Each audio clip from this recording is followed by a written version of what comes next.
বহুল আলোচিত family card, যেটি নির্বাচনের আগেই সব মানুষের একটি আকাঙ্ক্ষার বিষয়, যে এটি নিশ্চয়ই কোনো একটা পরিবর্তনের কথা বলছেন। আপনারা সেটি শুরু করেছেন এবং এটা কি আপনি বলেছেন যে এটি সার্বজনীন করা হবে, বা এটি আসলে কাদের জন্য বা কিভাবে এটি সার্বজনীন করা হবে, পরিকল্পনাগুলো যদি আমাদেরকে একটু বলতেন। এটা বেসিক্যালি ফ্যামিলি কার্ডের দুটো পার্সপেক্টিভ আছে। একটা হচ্ছে যে ইকোনমিক্যালি একটি পরিবারের বয়োজ্যেষ্ঠ নারী সদস্যকে ইকোনমিক্যালি তাকে একটু ডেভেলপ করা, আবার তাকে মানসিকভাবে আশ্বস্ত করা যে এই যে মহিলা সদস্য যিনি পরিবারের সকাল থেকে রাত পর্যন্ত যে কাজটা, যে শ্রমটা, যে কেয়ারটা, যে ভালোবাসাটা তার পরিবারের প্রতি দিচ্ছেন, এটা তো বাইরের কোনো মানুষকে দিয়ে দিতে গেলে তাকে কিন্তু একটা পারিশ্রমিক দিতে হবে। বাট আমরা কিন্তু রিকগনিশনও তাকে দিই না। আমরা কজন আছি ঘরে ফিরে রাতে মাকে বলি যে মা তুমি সারাদিন অনেক কষ্ট করেছো, তোমাকে অনেক ধন্যবাদ, অথবা আমার চাচিকে বা খালাকে বা ফুপুকে বা শাশুড়িকে সেই কথাটা বলি। তো সরকার চেয়েছেন যে আমরা যেন তাদের এই আনসিন ওয়ার্কটাকে রিকগনিশন দিই, তাদেরকে অ্যাপ্রিসিয়েট করি। এটা একটা পার্সপেক্টিভ। সেকেন্ড যেটা আছে যে একেবারেই প্রান্তিক যারা, অথবা যারা খুবই হতদরিদ্র, যারা কর্মক্ষম না, তাদের মাসে হয়তো ওষুধটার জন্য হয় তার সন্তানের কাছে হাত পাততে হচ্ছে, অথবা তার স্বামীর কাছে হাত পাততে হচ্ছে, অথবা ভাইয়ের কাছে হাত পাততে হচ্ছে। সেটা না করে সে যেন মানসিকভাবে স্বাবলম্বী হন, নিজেরটা যেন নিজে করতে পারেন। এই দুটো পার্সপেক্টিভ থেকে আসলে ফ্যামিলি কার্ডটাকে ইন্ট্রোডিউস করা হয়েছে, এবং এটা বাংলাদেশের ইকোনমির চালিকা শক্তি হিসেবে কাজ করবে। কারণ এটাতে টাকাটা ফ্লোটিং হচ্ছে, টাকাটা তার কাছে যাচ্ছে। ২,৫০০ টাকা এটা অল্প টাকা না, যার কিছুই নেই তার জন্য মাসে ২,৫০০ টাকা কিন্তু অনেক বড় একটা ব্যাপার। এবং সেটা যখন তিনি কিছু কিনতে যাচ্ছেন সেখানে টাকাটা ফ্লোটিং হচ্ছে, তার বাচ্চার জন্য খরচ করছেন সেখানে টাকাটা ইউজ হচ্ছে। এই টাকাটা কারা পাবে, কতদিনে পাবে, প্রশ্নটা সবার মধ্যেই থাকে। বেনিফিশিয়ারিটা সিলেক্ট করা হচ্ছে প্রক্সিমিন টেস্টের মাধ্যমে, পিএমটি মেথড বলি আমরা এটাকে, স্কোরিংয়ের মাধ্যমে হয়। যে স্কোরিংয়ের মাধ্যমে একটি সিলিং ধরা হয় ৮১৬কে, যে ৮১৬ পয়েন্টের নিচে যারা, সেখানে হতদরিদ্র, দরিদ্র, নিম্নবিত্ত, মধ্যবিত্ত, উচ্চবিত্ত ভেবে ভাগ করা হচ্ছে। সার্বজনীন বলা হচ্ছে এভাবে যে ফ্যামিলি কার্ডটা সবাই পাবে, আমিও পাবো, আপনার ওয়াইফও পাবেন। বাট যেহেতু এটা আমি হতদরিদ্রতে পড়ছি না, বা আমি এটাকে আমার এটা প্রয়োজন নেই, সেক্ষেত্রে কার্ড আমি পাবো, কিন্তু কার্ডের যে টাকাটা, আমার পোষণের টাকাটা আমি সরকারকে ডোনেট করে দিচ্ছি, অথবা যিনি পাওয়ার যোগ্য তাকে ডোনেট করে দিচ্ছি। সো এই যোগ্যতার বেসিসে কে পাবে, যেমন ধরুন একজনের বাড়ি নেই, আবার একজনের বাড়ি আছে কিন্তু টিনের ছাদ, আবার একজনের বাড়ি আছে কিন্তু পাকা বাড়ি। সো এই তিনজন কিন্তু ৩ সেক্টরে পড়বেন। আবার যারা ধরেন একজন বিধবা ভাতা পাচ্ছেন, আমি তাকে যদি ফ্যামিলি কার্ড দিতে চাই, তার বিধবা ভাতাটা তাকে আমরা বন্ধ রাখছি, হোল্ড করছি। কারণ একটা বিধবা ভাতা হয়তো ৯৫০ টাকা বা ৭৫০ টাকা হয়, কিন্তু ফ্যামিলি কার্ড তো ২,৫০০ টাকা, তখন ওটাকে তার সারেন্ডার করতে হচ্ছে, এটা দিচ্ছি। সো সার্বজনীন এই অর্থে যে এটা কোনো টার্গেটেড কেউ নেই যে তিনি পাবেন, যেখানে আসলে একটা করাপশনের স্কোপ থাকে, টার্গেট ওরিয়েন্টেড কিছু থাকলে। আমি একটু যোগ করি যে এর মধ্যে অপোজিশন থেকে কেউ কেউ বলছেন যে এটি আসলে স্বচ্ছতা নেই, বা যার পাওয়ার কথা সে পাচ্ছেন না, এরকম কোনো কিছু কি ঘটছে? এটা যেহেতু আমরা একটা পাইলটিংয়ে আছি, সো ট্রায়াল অ্যান্ড এররের ভিতর দিয়ে আমাদেরকে যেতে হবে। কিছু কিছু জায়গায় এরকম ঘটনা যে ঘটেনি সেটা না, কিছু কিছু ঘটনায় খুবই নমিনাল 2% অর 3%-এর মতো, যে দেখা গেছে যে এমন কেউ পেয়েছেন যেটা হচ্ছে তার হয়তো পাওয়ার কথা না, মানে হতদরিদ্র। আমরা তো ইনিশিয়ালি হতদরিদ্রকে দিচ্ছি, উনি হয়তো দরিদ্র ক্যাটাগরিতে পড়েছেন, হতদরিদ্র ক্যাটাগরিতে পড়েননি। সো সেখানে যেখানে এই এররগুলো এসেছে, সেখানে আমরা ইনস্টেড ওটাকে হল্ট করেছি যে আপনি পাবেন, বাট সেকেন্ড ফেজে গিয়ে পাবেন। আগে হতদরিদ্র বাংলাদেশি যারা আছেন, যাদের একেবারেই প্রয়োজন, এখন কিছুই নেই, তারা পাবে। সেকেন্ড ফেজে গিয়ে দরিদ্র পাবে, তারপরের ফেজে গিয়ে কিন্তু মধ্যবিত্তরা পাবে। আর এখানে স্বচ্ছতার জায়গাটা এটাই, রাজনৈতিক পরিচয় বিবেচ্য কি না, সেটাই বলছি। স্বচ্ছতার বিষয়টা এখানে এসছে যে আপনার যেহেতু বেনিফিশিয়ারি আপনি আইডেন্টিফাই করছেন স্কোরিংয়ের মাধ্যমে, যেটা কোয়েশ্চেনিয়ার আছে, আমাদের যারা এটা ডিস্ট্রিবিউশন লেভেলে আছে, কোনো পলিটিক্যাল কানেক্টেড কোনো মানুষ এখানে নেই, কোনো দলীয় মানুষ নেই। এখানে আছে ইউনিয়ন পর্যায়ে যারা আছেন, ইউনিয়ন পরিষদে যিনি থাকবেন, ইউনো থেকে শুরু করে একটি কমিটি করে দেওয়া হচ্ছে সমাজ কল্যাণ মন্ত্রণালয়ে কয়েকটা মেম্বারকে দিয়ে। সেই কমিটির মাধ্যমে কিন্তু ইনফরমেশন গ্যাদার করাও হচ্ছে, এবং সেই ইনফরমেশন ইনপুট দেওয়া হচ্ছে, ডেটাবেজে আসছে, ডেটাবেজে আসার পরে স্কোরিং হচ্ছে অটোমেটেড সিস্টেমে। স্কোরিংটা হওয়ার পরে যারা বেনিফিশিয়ারি হবেন, তাদের কাছে জানা হচ্ছে যে আপনি কোন মেথডে টাকাটা পেতে চান, মোবাইল ওয়ালেটের মাধ্যমে নাকি ব্যাংক অ্যাকাউন্টের মাধ্যমে। তিনি যে মেথডটা সিলেক্ট করছেন সেই মেথডে আইবাসের মাধ্যমে গভর্নমেন্টের কাছ থেকে সরাসরি টাকাটা তার অ্যাকাউন্টে চলে যাচ্ছে, মাঝখানে কিন্তু কেউ এখানে নেই। এবং আপনি যে ইনফরমেশনটা গ্যাদার করছেন সেখানে কিন্তু কোনো রাজনৈতিক প্রতিনিধি রাখা হয় নাই যে সেখানে কোনো ম্যানিপুলেশন বা স্বজনপ্রীতির বিষয়টা ঘটবে। এখানে এখন আপনি বলতে পারেন যে যাদেরকে দেয়া হয়েছে তারা যে স্বজনপ্রীতি করবে না তার কি গ্যারান্টি। সো এখানে গ্যারান্টিটা তো আমরা এরকম করে কেউ দিতে পারি না, বাট আমরা ধরেই নেই যে যেহেতু এখানে সরকারি কর্মকর্তা কর্মচারীদেরকে দেয়া হচ্ছে তাদের তো একটা জবাবদিহিতার জায়গা এখানে অবশ্যই আছে। যেহেতু এটা স্কোরিংয়ের মাধ্যমে আসে, স্কোরিং যদি অ্যালাউ না করে তাহলে কিন্তু তারা এটা কাউকে দিতে পারবে না। সো স্বচ্ছতার জায়গাটা আমাদের এখানেই।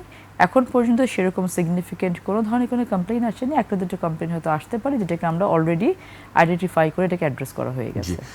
আপনি বলছেন যে আমরা জানি যে এটি পাইলট প্রকল্পের মাধ্যমে চলছে এটি, কিন্তু ভবিষ্যতে আসলে এটির পরিধি কতটা বাড়তে পারে সেরকম কি পরিকল্পনা আছে আপনাদের? এটা আমরা তো প্রায় 4 কোটি মানুষকে, 4 কোটি মহিলাকে বেসিক্যালি পরিবারের মহিলা সদস্যদেরকে দেবো এবং গ্র্যাজুয়ালি প্রত্যেক বছর আমরা একটা পরিকল্পনা করছি যে কোন বছর কতজনকে দেওয়া হবে। পাইলটিংটা আমরা শেষ করার পরে যেটা আমরা বুঝবো যে আমাদেরটা মেথডটা ঠিক আছে কিনা, আমাদের ডিস্ট্রিবিউশন লেভেলে ডিস্ট্রিবিউশন এন্ডে গিয়ে কোনো ম্যানিপুলেশন হচ্ছে কিনা, অথবা আমাদের ম্যাটার চেঞ্জ করার কোনো প্রয়োজনীয়তা আছে কিনা।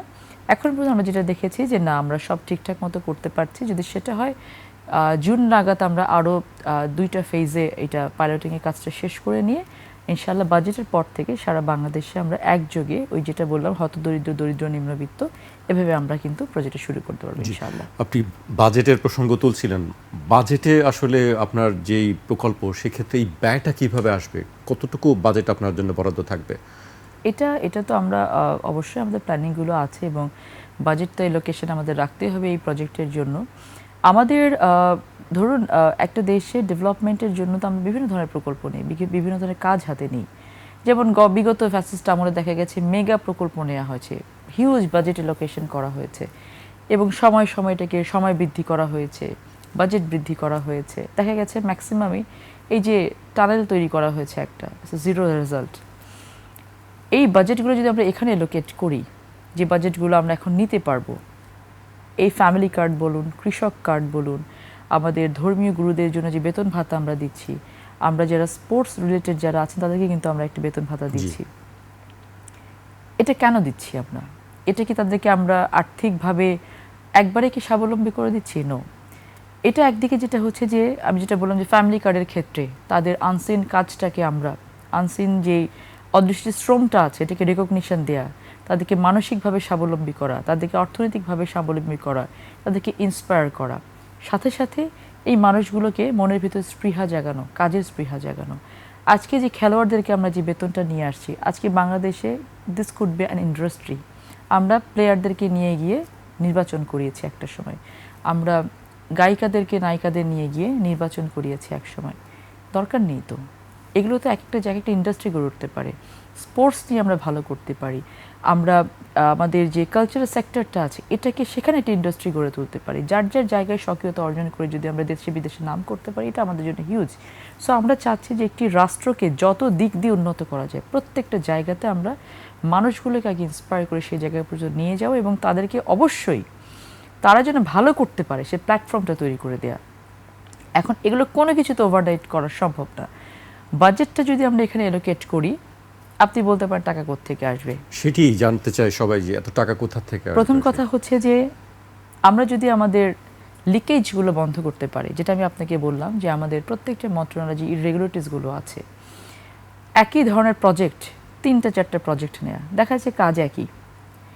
আমরা ওয়ার্কফোর্স তৈরি করেছি 8-10 বছর ধরে, প্রজেক্ট শেষ করে ওয়ার্কফোর্সটা ফেলে দিচ্ছি, নতুন করে আবার প্রজেক্ট নিচ্ছি আবার নতুন করে ওয়ার্কফোর্স তৈরি করার জন্য। তাহলে এই যে আমি ধরেন 100, 200, 500, 8 বছর 9 বছর ধরে একটা প্রজেক্টে একটা মানুষকে স্কিল্ড করে গড়লাম, এই স্কিলটাকে আমি ফেলে দিচ্ছি, আমি কিন্তু অপচয় করছি।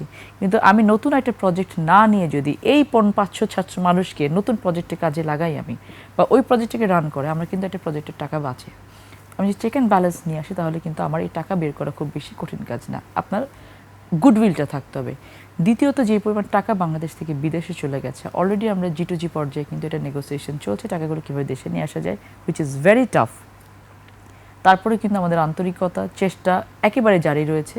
শুধু তাই না, আমরা অনেক ধরনের প্রাইভেট ফার্মের মাধ্যমে চেষ্টা করছি এগুলোকে কীভাবে লিগেলি এগুলোকে দেশে নিয়ে আসা যায়, কারণ এগুলো দেশের টাকা, এগুলোকে ফিরিয়ে নিয়ে আসা গেলে কিন্তু আমাদের বাজেটের ঘাটতি অনেক কমে যাবে এবং এই টাকাগুলো দেয়া কিন্তু কোনো মতে ইটস এন ইনভেস্টমেন্ট। আপনাকে ধরেই নিতে হবে যে আমরা যে এই ইনভেস্টমেন্টগুলো করছি এটা কিন্তু আলটিমেটলি মানব সম্পদ তৈরি করবে এবং আমরা কিন্তু এটা করেই শুধু ক্ষান্ত হচ্ছি না, আমরা ফিল করি এবং এটা ফিল সবারই করা উচিত যে আমরা যদি রুটটাকে ভুলে যাই, আমাদের রুট হচ্ছে গ্রাম, আমরা যদি গ্রামটাকে উন্নত করতে পারি আমাদের কিন্তু অনেক ইকোনমিক্যালি আমরা উন্নত হব। সেক্ষেত্রে এই যে মানুষগুলোকে আমরা ভাতা দিচ্ছি, এই মানুষগুলোকে আমরা কিন্তু কর্মক্ষম করে তাদের শ্রমটাকে কিন্তু আমরা ইকোনমির সাথে কানেক্ট করার কাজও হাতে নিচ্ছি। আপনি যদি খাল খনন কর্মসূচিটা দেখেন, এই খাল খনন কর্মসূচিতে কত হাজার লক্ষ মানুষের কিন্তু কর্মসংস্থান হবে। সেই জায়গাটাতে আমরা কিন্তু আমি এই যে 2 তারিখে আমি আমার এলাকাতে যাব, আমি 4টা খাল খনন কর্মসূচি উদ্বোধন করে রেখে আসব। এই কাজগুলোতে যদি আমরা তাদেরকে সম্পৃক্ত করতে পারি সেখানে কিন্তু কর্মসংস্থান হচ্ছে। সো এখন যদি আপনি বলেন যে খাল খনন কর্মসূচিতে আপনার টাকা ইনভেস্ট করার দরকার নাই, আমি মনে করবো আরও বেশি করে ইনভেস্ট করার দরকার আছে। আমরা যদি বাজেট লাগে এখানে বাজেট অ্যালোকেট করি, কারণ আমরা কিন্তু একটা এলাকায় যখন আমি খাল খনন করছি সেখানে যেমন আমার পানি আমি ওখানে সঞ্চয় করছি, সেখানে আশেপাশে 500-600 মানুষের কিন্তু এই খাল খনন কর্মসূচির মাধ্যমে কিন্তু কর্মসংস্থানের কিন্তু জোগাড়টা হচ্ছে, সেখানে কিন্তু একটা জায়গা গড়ে উঠছে, ইকোনমিক অঞ্চল গড়ে উঠছে। তো এই বিষয়গুলোকে আমরা আসলে খুব রুটে থেকে শুরু করতে চাচ্ছি। আমাদের শহীদ প্রেসিডেন্ট জিয়াউর রহমান কিন্তু 3.5 বছরে বাংলাদেশকে অন্য জায়গায় একটি নিয়ে গেছিলেন, ইকোনমিকে অন্য একটা উচ্চতায় নিয়ে গেছিলেন, শুধুমাত্র কিন্তু গ্রামগুলোকে উন্নত করার মাধ্যমে। বৃক্ষরোপণ কর্মসূচি আমরা নিয়েছি, বিভিন্ন ধরনের ছোট ছোট প্রজেক্ট যেগুলো নিচ্ছি এবং আমরা আরও অনেক নতুন নতুন প্রজেক্ট নিব যেগুলো খুবই একেবারে পিপল ওরিয়েন্টেড, যেটা মানুষের জীবনমানের সাথে কানেক্টেড। আমি যদি একটি আমার গ্রামের 20 জন নারীকে স্বাবলম্বী করে তুলতে পারি, 20টা পরিবার স্বাবলম্বী হবে, একটি গ্রাম কিন্তু স্বাবলম্বী হবে। সো ওই জায়গাগুলোতে আমরা কিন্তু টার্গেট করার চেষ্টা করছি। এই জন্য বাজেটের লোকেশনগুলো আমরা এমন করে করতে চাই যে বড় বড় প্রজেক্ট নিয়ে টাকা চুরির যেন কেউ পায়তারা করতে না পারে, ছোট ছোট করে প্রজেক্টগুলো করে একটি গ্রামকে উন্নত করা, একটি অঞ্চলকে উন্নত করা, একটি গুচ্ছগ্রাম তৈরি করা। যেই গুচ্ছগ্রামে যদি আমি এমন কিছু করতে পারি যেখান থেকে একটা প্রোডাক্ট তৈরি করলাম, যে প্রোডাক্টটা আমি এক্সপোর্ট ওরিয়েন্টেড প্রোডাক্ট তৈরি করতে পারলাম, এই মানুষগুলো কিন্তু বাইরে এক্সপোজার হয়। সো চেষ্টা করছি, ইনশাল্লাহ দেখা যাক কতটুকু কী করা যায়।